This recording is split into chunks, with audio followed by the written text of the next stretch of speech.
Hello, this is an assessment of a Bluthner style 7 grand piano that's 190 centimetres long, 6 foot 3 inches long, and the client who owns the piano would like us to assess it to see what sort of work might improve it.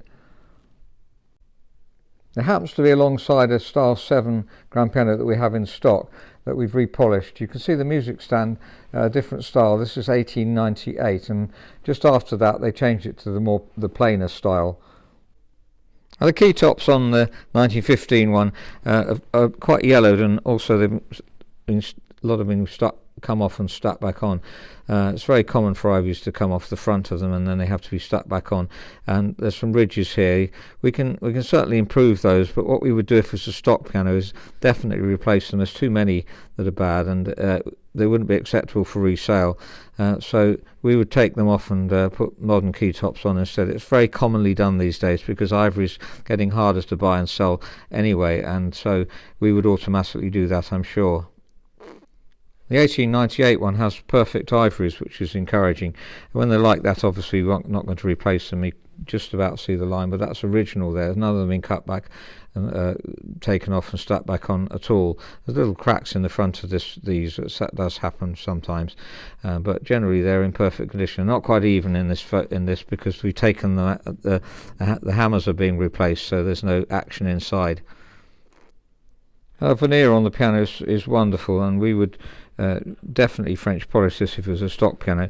You can see it's definitely in need of polishing, so that's something we'll do. The Russell Acott, or rather Acotts, a shop in Oxford, retailed this at some stage, and they seem to put their sticker on under here. We would, their logo here, and we would take that plaque off, and because I don't think it's a good idea to have it right underneath the name like that. We could replace it and put it over there. That would be what we would suggest, or just get rid of it altogether. It will be darker under there, but I don't think that'll matter. We can disguise it. But this veneer is wonderful, generally excellent veneer on the piano. The 1898 one is also very beautiful veneer, very different. This one has come out darker than we would normally do it. We normally go for a lighter finish, but this is a stock piano, and it's really pleased with the finish on this piano. You can see the veneer here, how beautiful it is. Now, for some reason in this period, about 1915 or so, they brush stroke this to make it straight, and that would have beautiful veneer underneath. So we would, once we've stripped it, we'll see a real pattern in there. So here's the veneer on the one that's repolished, and it'll look as good as that, certainly. So the sides as well, you've got these brush strokes, which is strange because, as I say, the veneer underneath is very, very pretty indeed, and you can see there it's also faded.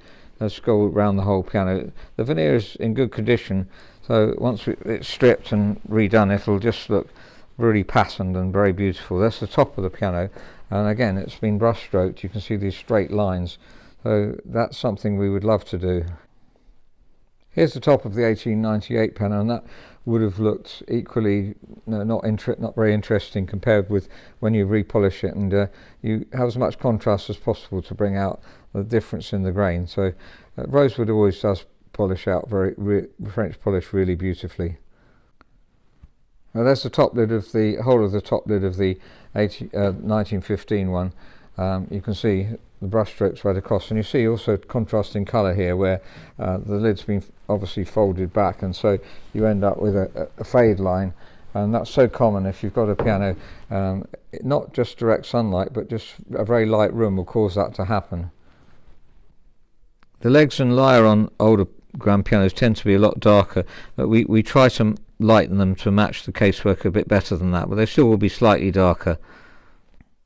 The inside of the piano is extremely similar construction. Even the decoration here is the same. Just have a look at both pianos and you'll see there is really extremely little difference. I don't think there is actually. The frame casting seems to be identical. So there's the 1898 one, and you see exactly the same design here and exactly the same style of frame.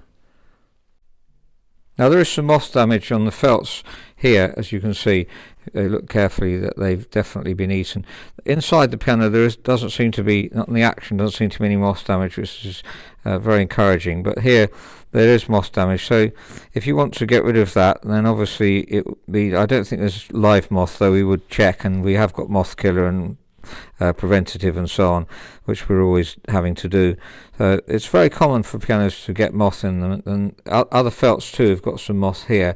So the bearing cloth there, and here see the round cloth there is also, round felt there is also eaten up.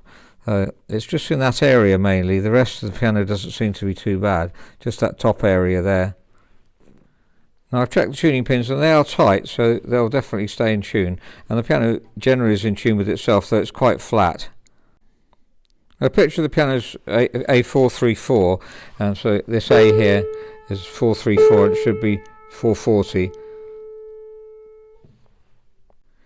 Now very often when we pitch raise this style of Bluthner, the brace strings break. They're very close to the maximum tension really, and that makes a beautiful tone.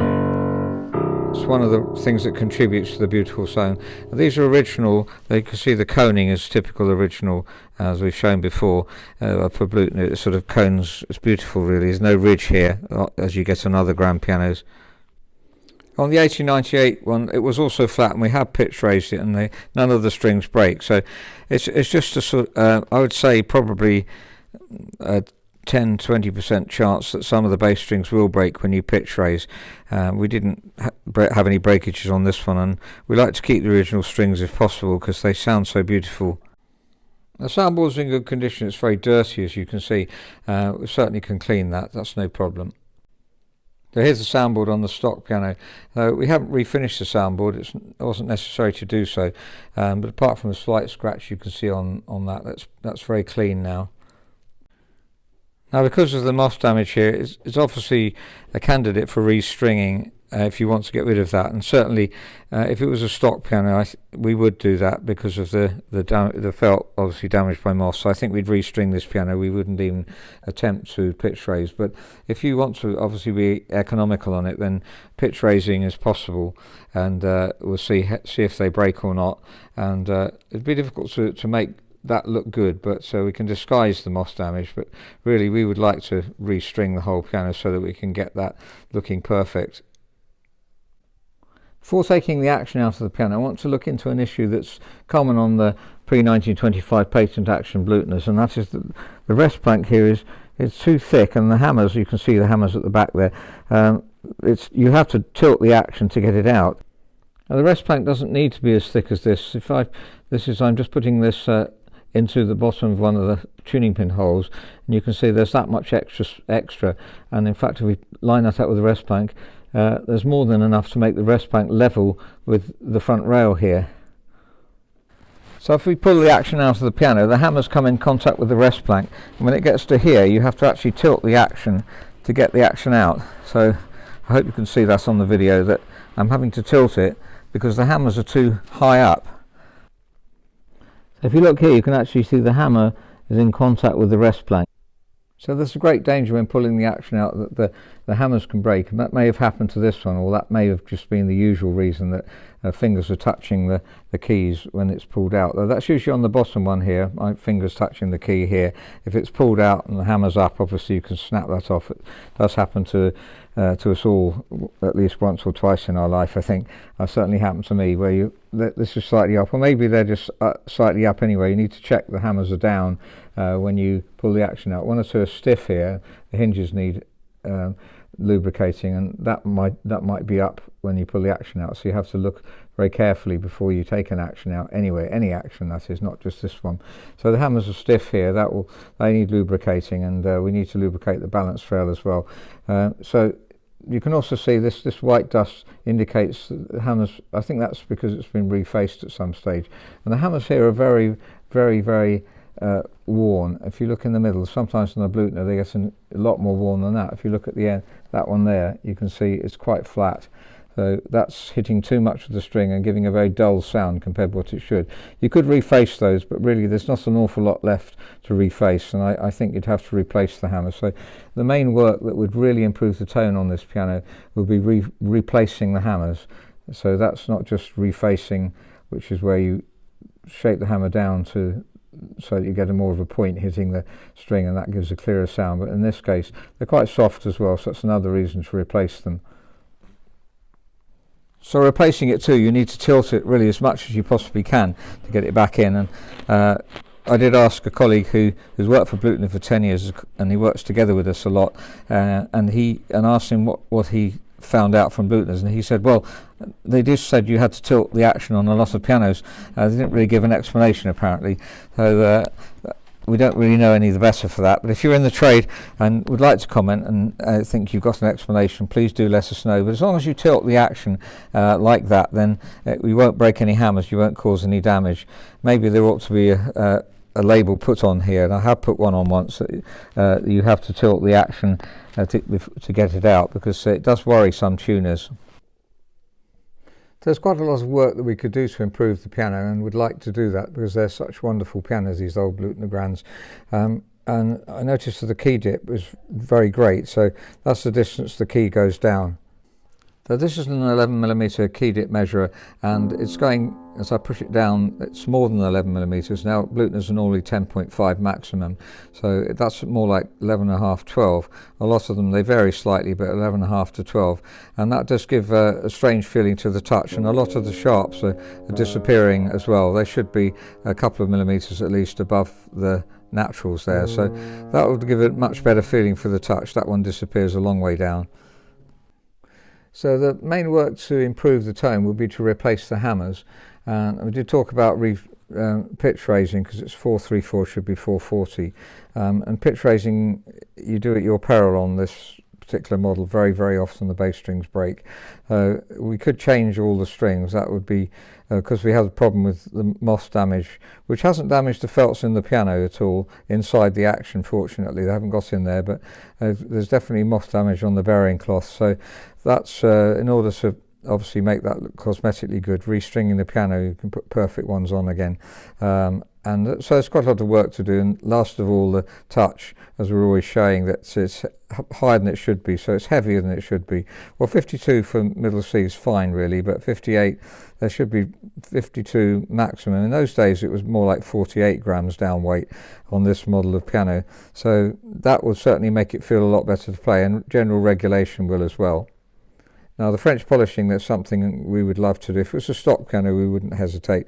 We'd probably fully restore the whole piano, because they're beautiful and will come out so immaculate. And the grain is lovely. If you look at the grain here, that grain is going to come out so beautifully, and you can see how much it's in need of polishing too.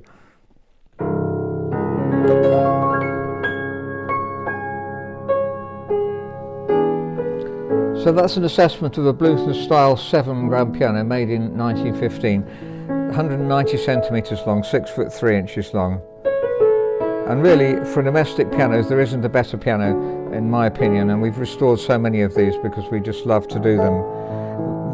Once it's regulated and once it's restored, it'll be really as good as any piano you could possibly have, and maybe the best really. We certainly are very fond of them indeed. So I certainly recommend having a full restoration done. If it was a stock piano, we would definitely French polish it. We change the key tops. I think we'd restring the piano because it's impossible to get the felt right, and now it's got moth damage on it. The richness of the tone for this length of piano is unsurpassed. I think there isn't another grand piano that's as good as this tone-wise. But the very old Steinways are pretty much a competitor in terms of sound. That's Steinways before 1900, generally speaking. If you're in the trade and like to comment, please do. But the tone on the Bluthner, the older one, the 1894 that I played, and this one, extremely similar. Really, there's not much change. They just got the design right and kept doing the same design until 1925, when they changed completely to the roller action piano. But this patent action is very reliable indeed. We certainly are very happy with it, as reliable as a roller action piano. So I thoroughly recommend the work being done. If you're able to, then certainly we would love to restore the piano ourselves.